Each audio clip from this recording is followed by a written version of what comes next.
Michael Boyle's StrengthCoach.com presents the Strength Coach Podcast, brought to you by Perform Better, the experts in functional training and rehabilitation. PerformBetter.com. Hey everybody, welcome to episode 199.5 of the Strength Coach Podcast, the official podcast of Michael Boyle's StrengthCoach.com, the world's best source for strength and conditioning information. You can try StrengthCoach.com out for 3 days for just $1.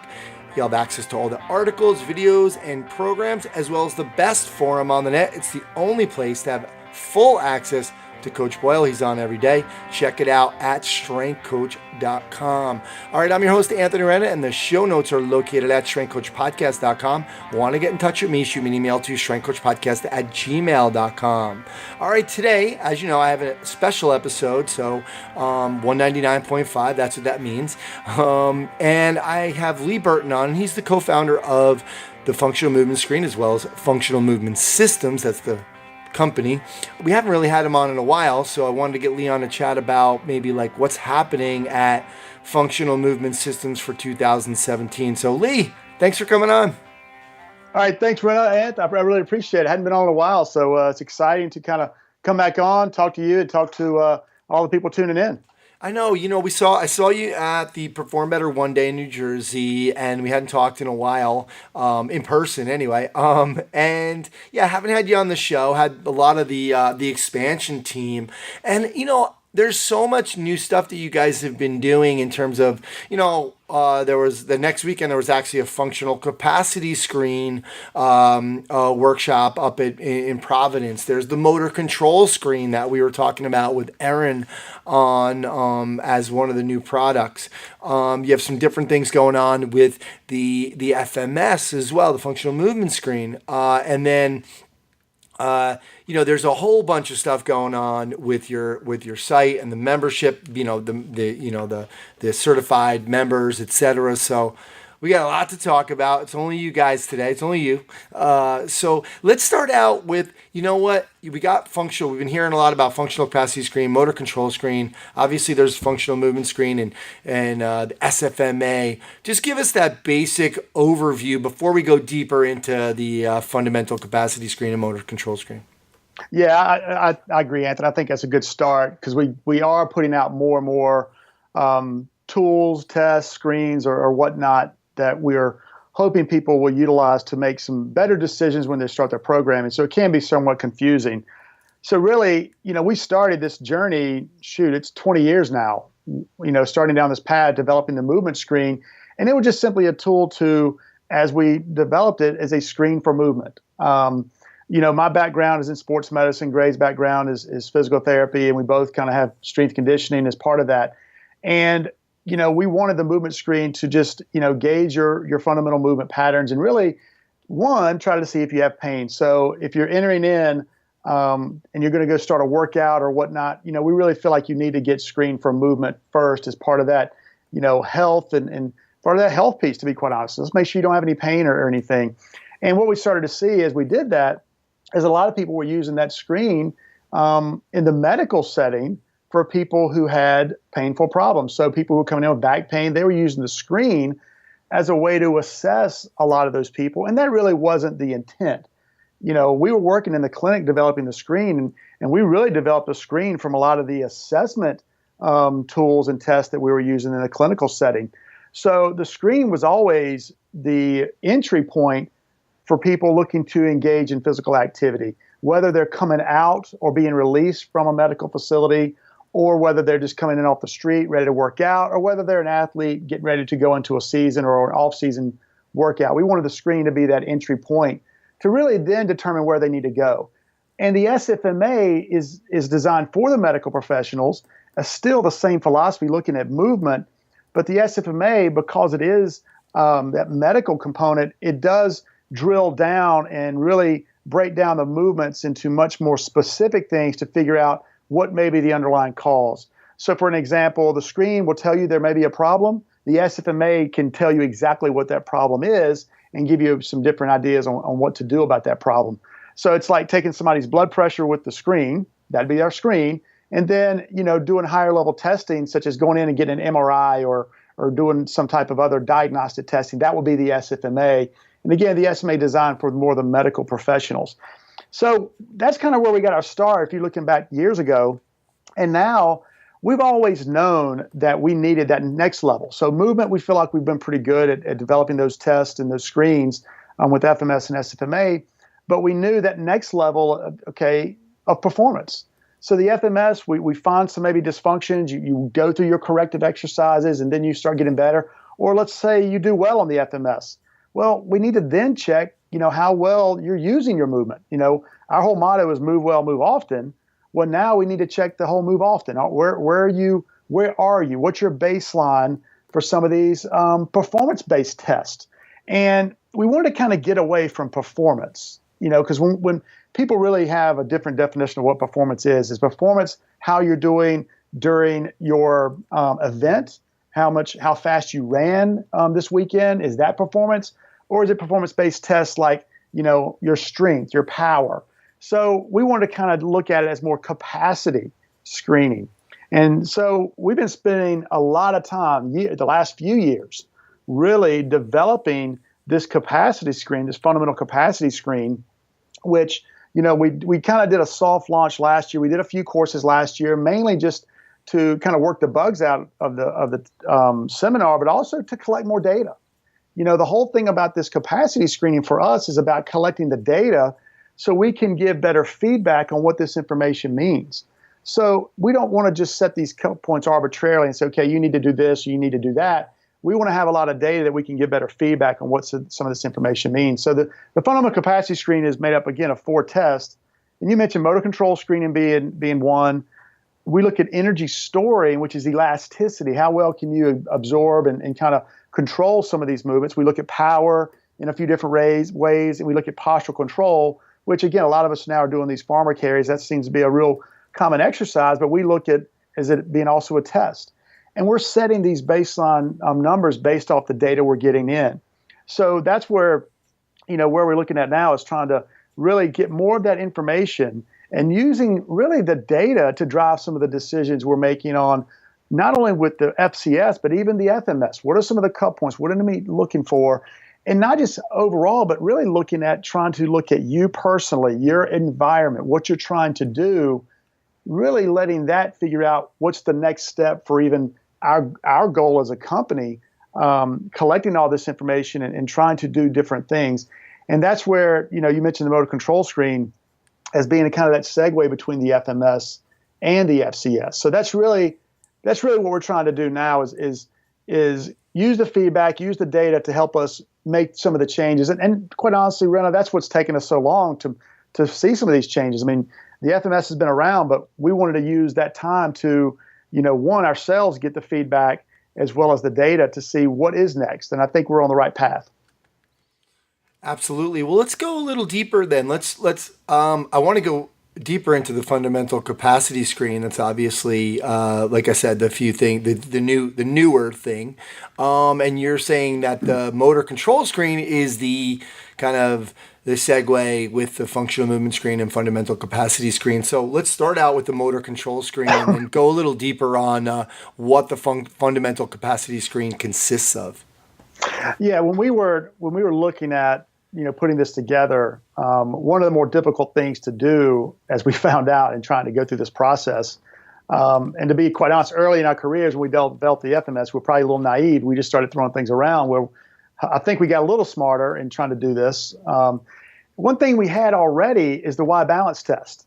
So the Y balance test, it just has so much data, so much evidence, and research built around those 3 movements or 3 patterns: forward reach, and the backwards, medial lateral reaches, that we use that. And our whole goal from the start has been to try to, filter down and only use as many tests as possible or many movements as we need to give us the most information. So we started looking at the Y balance, and we know the Y balance can take a little while to give you all the information you need. And really that's great for certain situations, but we started looking at how we could use it and knowing that a lot of times people have motor control or stability problems. Once we gain even mobility, we still have to address the stability issue. So we started looking at the data, and what the data was telling us is that forward reach pattern, both in the upper body and the lower body, seemed to give us the most information, kind of the most bang for our buck. So what we did, we started looking a little bit deeper into how we could just take that forward reach, modify it a little bit. So the forward reach we have in the motor control screen, as well as the upper body reach in the motor control screen, is slightly different. So we used the data we've got from the Y balance, made some adjustments to make it a little bit, I hate to use the word function, but just to give us a little bit more information, both with motor control and mobility. So we just got it down to that forward reach. So you stand on the board, you reach out as far as you can. Now the big difference is you keep your heel down. Now part of the motor control screen, because we're keeping the heel down, and the one thing that the data has been overwhelming and research has been overwhelming is saying how much ankle mobility plays into your movement patterns. And we've known that for a while, and to be honest, we've been working on trying to come up with a very user-friendly ankle mobility screen for probably 5 to 6 years. And we've been kicking it around, trying to collect a bunch of data, and I think we've got a very easy, user-friendly tool to check ankle mobility. So part of the motor control screen is checking your ankle mobility. If your ankle mobility is bad, then that's certainly going to alter your motor control. But we want to check both. We just want to get that baseline to see, okay, my ankle mobility is probably not where it needs to be. My motor control is not where it needs to be. Now I've got a decision. Now, if by improving ankle mobility, that should also improve my motor control. And that feedback, that's why we're looking at this motor control screen being such just a neat little tool that you can use on the fly. Meaning you're on the gym floor, you're working on something, this person's got some motor control stability problems. You don't want to have to worry about doing all these 7 tests and all this other stuff. Hey, it takes you just a minute or two to have somebody do this motor control screen and gives you immediate feedback. Hey, did this exercise? My goal is to improve motor control. Did it do it? Hey, sit them up on the box and check it out and just see. And again, right now we've got some numbers that say 2 foot lengths is kind of the goal. But again, set the baseline. We're going to be probably changing that the more data we get. But that's why we think that's such a neat little segue into the fundamental capacity screen, being just a real quick, easy feedback. Yeah, Lee, let's just explain what the screen is. So you're standing on the traditional FMS board, right? Yep. And then they have to keep the ankle, the ankle that's on the board down, and they're going to slide the new little motor control screen forward, right? And that's where you're saying it 2 feet. Correct. Okay. Yeah, correct. What it is, it's like a pistol. It's like a pistol squat. You're keeping your heel down. That's a big change from the Y balance test. And you have this little thing we call a slide box. It slides on the FMS kit. You slide that out, and you should be able to slide that out.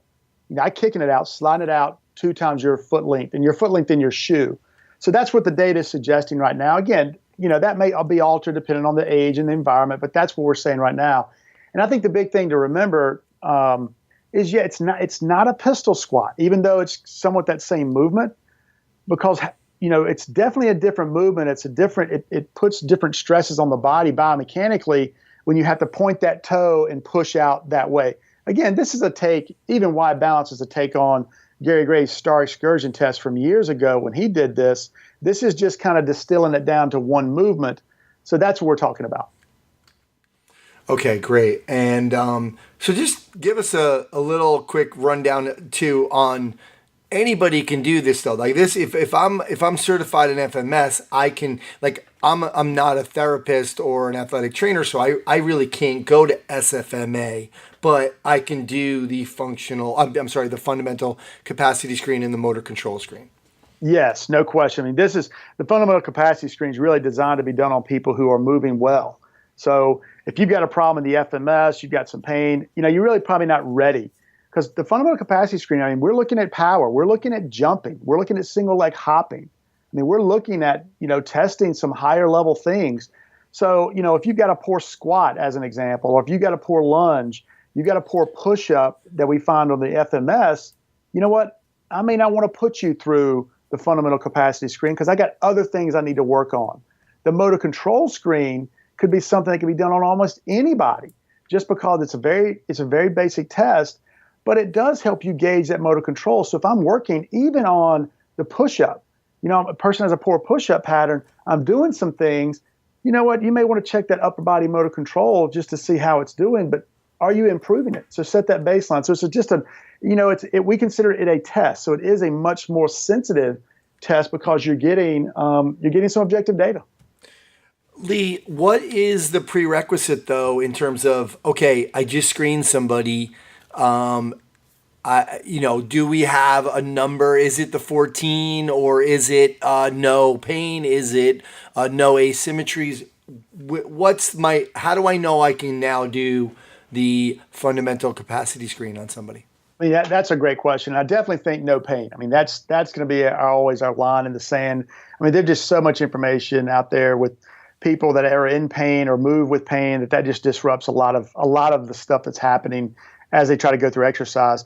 So right now we're saying, you want to be 2s on the movement screen. And that does throw a red flag for a lot of people saying, wow, most of my clients or people I work with can't score 2s on the movement screen. So, that's where we say you have other more important things that you need to focus on. The motor control screen is certainly a test you could do specifically in the lower body. If you don't have any, restrictions potentially or pain in the lower body, you could probably set that baseline, even the upper body. But some of those other higher level tests like the jumping and the power test, you may want to, avoid until you get a little bit better movement in some of those fundamental tests. So we do believe, setting that baseline and getting all 2s is the best route. Okay. Why don't you just talk a little bit more in detail about the fundamental capacity screen, the other tests? So you talked about elasticity, power, and postural control. What exactly are we doing? Yeah, so elasticity is probably the one that most people don't really think about when you start talking about the what we're calling the energy storing test. So it's almost like you're jumping off of a small step, and you're loading the body. It's a plyometric move. So you're loading the body, and then what we're trying to gauge is how well you jump up. So one thing we thought about, we don't want to put people, we need to be very aware of not creating more risk. We know when we start jumping, we start moving, our risk for injury increases. So we certainly have to be aware of that. So what we started thinking about is how can we still gauge that energy storing, that elasticity in our power without creating a lot of risk. So basically what we started doing is, we create a step. So you step back, you create a little hop. So it's almost like a triple hop. You hop on one leg, you hop on the opposite leg, and then we just, measure how far you hopped out. So in essence, we're looking at a triple hop as giving us that energy storing from right leg to left leg, comparing left to right, distance, all those things. So obviously there's a lot more than just doing, a vertical jump. We're looking at it a little bit differently. We have a broad jump. How far can you jump just standing on 2 feet, on 1 foot? So again, these are a little bit higher level tests, putting you in a little bit more stressful positions. But we need to gauge those things if we're going to have the people that we're working with go into some of these activities. If you're going to have somebody playing sports, you need to set these baselines and figure out, again, it's about setting the baseline and giving you things that you need to focus on. So we got energy storing, we got power, and then postural control, looking at a carry test. Right now we're saying, a percent of your body weight, how far can you carry that? So we'd start out 75%. Can you carry it for a certain amount of time and a certain amount of distance? And again, those things, we're still collecting feedback. We're still, tweaking some of these things as we get more data. So I think some of these numbers, some of these baselines we're even getting now will change. I mean, that's the whole goal for us, is to let that data tell us what it tells us. And I think we've got a pretty good start on that. Lee, give me a little clue about the postural control. I know the carries. I had seen Gray and Greg speak on this like a little over a year ago, talking about that number 75%. I know that's 75% divided into 2 hands, but I saw Gray at the World Golf Fitness Summit, and it seemed like he was talking about some other positions, not just the typical farmer's carry where you're almost like a suitcase carrier. Are there other positions, or is it just that one position? For the testing, it's just that one position. And I think when we start looking at, because right now when you go, what we're working on really a lot now is what to do once you get that information. And that's what Gray's referring to, with the different positions of the carry. So if we notice you've got a problem with your carry on, you got a problem with your carry, then we're going to give you different hand positions, different things you can do to improve that carry. So our standard carry position is, 75% of your body weight in both hands. split between both hands, and you just carry it. I mean, there's no instructions. Hey, grab it and go. And when you feel like you got to let it down, put it on the floor, and that's where you stop the time. And it's time and distance. Okay, and is there any, sometimes on the FMS, we spent years on this, on the Strength Coach podcast, talking about different nuances within the screen. Is there, okay, no, he's got bad posture in the carry, it's over. Is there going to be any is it going to be subjective, or is it just going to be like, hey, you couldn't lift it anymore, you dropped it, that was the distance, that was the time? Yeah, I mean, we're not. I mean, with the FMS, I think the biggest thing with the FMS is we spend so much time originally with the setup and making sure you were in the right positions, so that you didn't have to worry too much about what happened while they're doing the test. I mean, that it's all kind of baked into the FMS. With the FCS, we're not. We're saying, okay, you do what you do, because we are trying to get more objective information. We are trying to get a number or get something. We're getting distance, and we feel like, specifically for the carry test, as soon as your posture, what we're seeing, as soon as your posture starts to fail or you do something wrong, you're not going to go very far. You're going to drop. And if we can then come back and do some type of corrective activity for that, then you go back and your time should improve. So we're not trying to, again, with us, we're never trying to overanalyze it. We're never trying to get into weeds with some of that stuff. We feel like that, when your posture and when you start to have problems as your posture, you're going to drop, and that's just going to be where you are. If your posture's better, you'll be able to line everything up and go longer. All right, great. So we got the FMS. If they're in pain, they go to SFMA.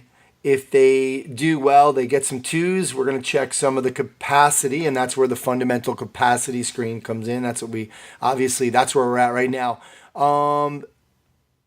You also told me earlier, this is something new that's coming up with the FMS and a modified FMS. Talk to us about this. Yeah, this is really exciting for us. It's exciting, but I'll be quite honest, Anthony. It does. I don't want to use the word concern, but when you modify certain things, that certainly opens you up to more critiques and more questions.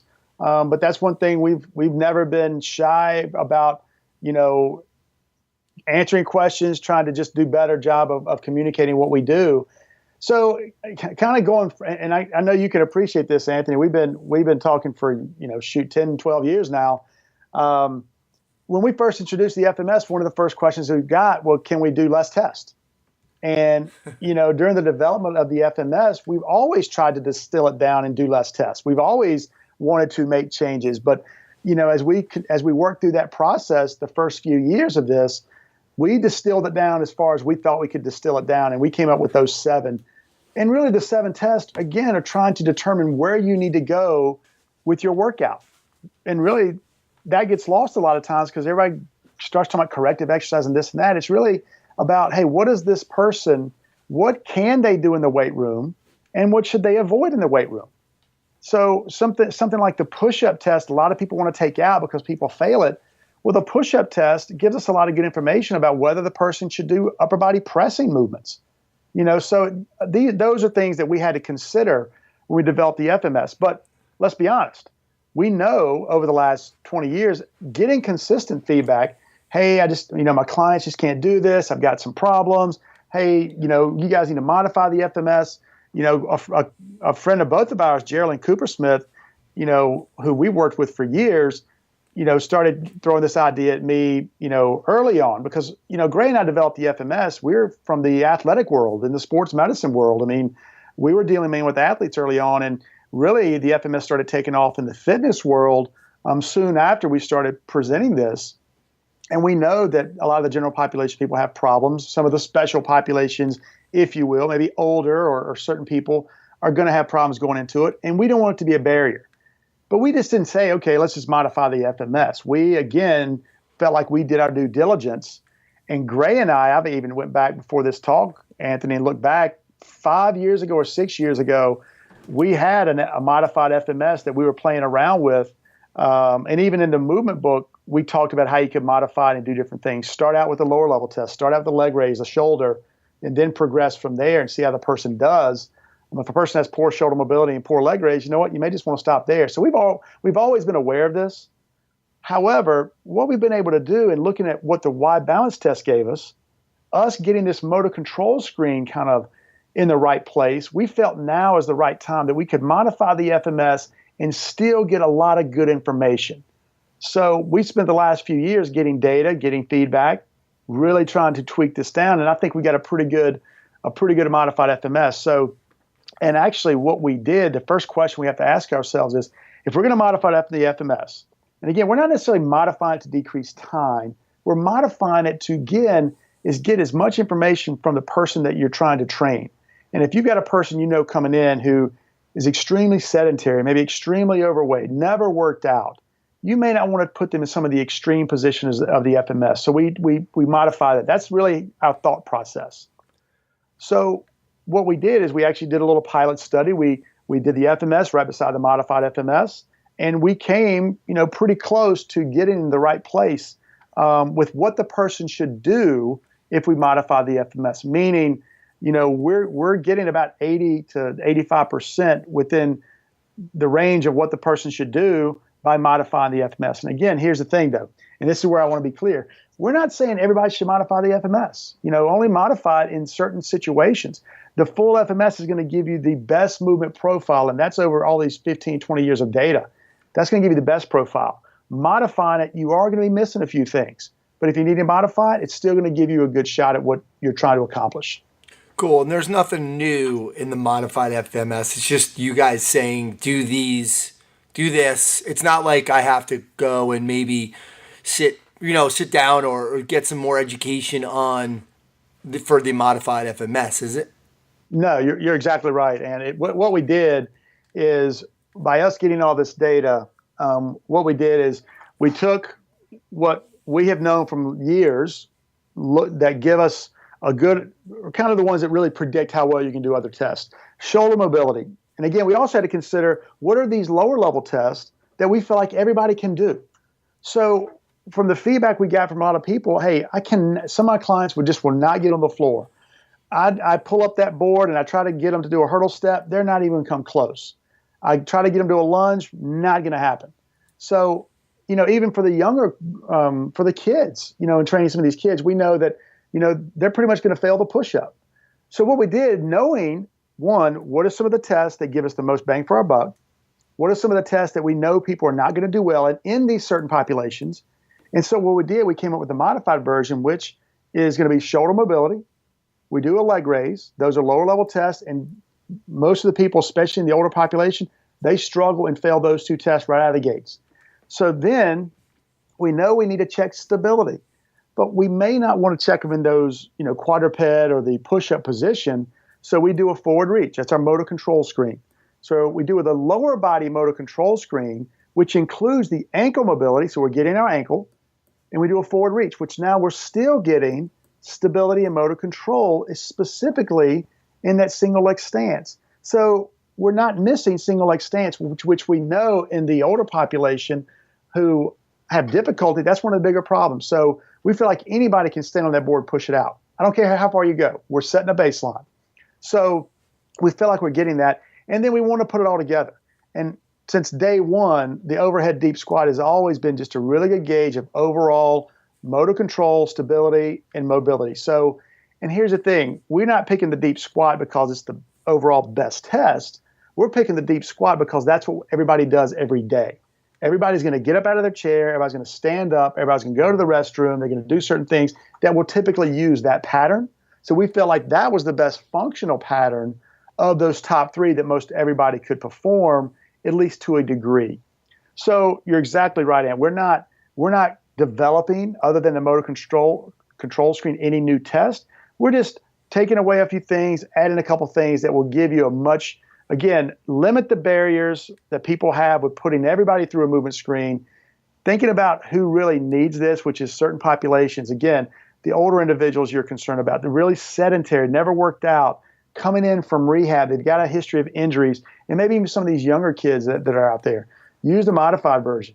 And here's the thing, if they go through the modified version, they don't have any problems, add the other few tests in. So here's the other thing to consider, though, and this is one thing that we found out. We are missing that push-up and quadruped test, and really what we're missing is that ability to do the the clearing test that we have in those.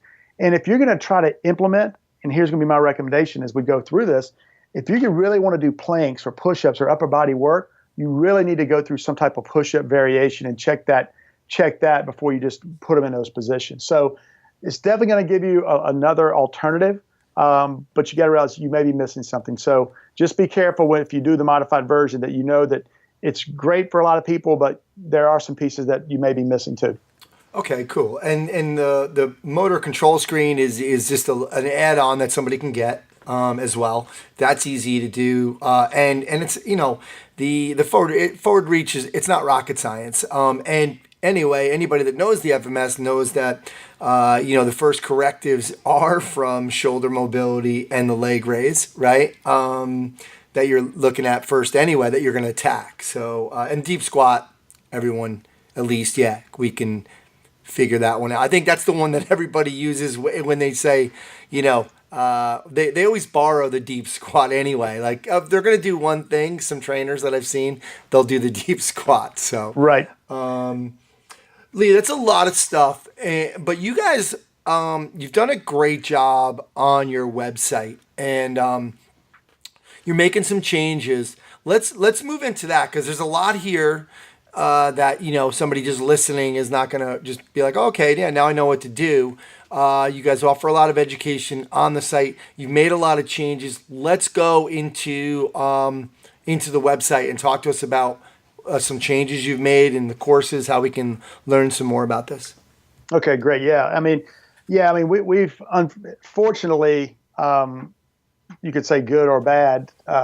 Our website hasn't changed in a while. We almost have spent more time trying to put information on the site rather than make it user friendly, if you will. And I think to our detriment, that's helped and hurt. And I think what we have spent the last 6 months, 8 months, 10 months, and some of you guys know me, this is what I've been talking about forever. We are now in a position where we are going to launch a brand new website here in the coming weeks. And again, I'm not going to say 2 weeks, Anthony. It's got me in trouble in the past. And so we're really focused on launching this new site, which is going to be a lot more user friendly. But all the information is there, and I think that's really what we want to talk about, since we are throwing a lot of information out there. Is we put so much time into continuing to update information and add it, like the motor control screen and the modified screen. What we're trying to do now is we're adding that into the online FMS course. So our online FMS Level 1 certification, we're adding those two modules into that course. So if you've ever, and here's something that's new as well that we did last year, we didn't really talk much about it. If you have ever taken a Level 1 FMS course and been certified, you can access the online course as a review. It's there. It's in your account. You just got to be a member of our site, and you can go online and just be a member. And if you've been certified, you go in and that online course is there. And we're going to be putting the motor control screen, ankle mobility, the modified FMS, these modules will be placed in that online course. So that's it's not something, if you're a member, you've been certified, it's part of your membership. If you took a course 10 years ago, if you got certified, pay your membership fee right now and go in there and you can access a lot of this new information is going to be there.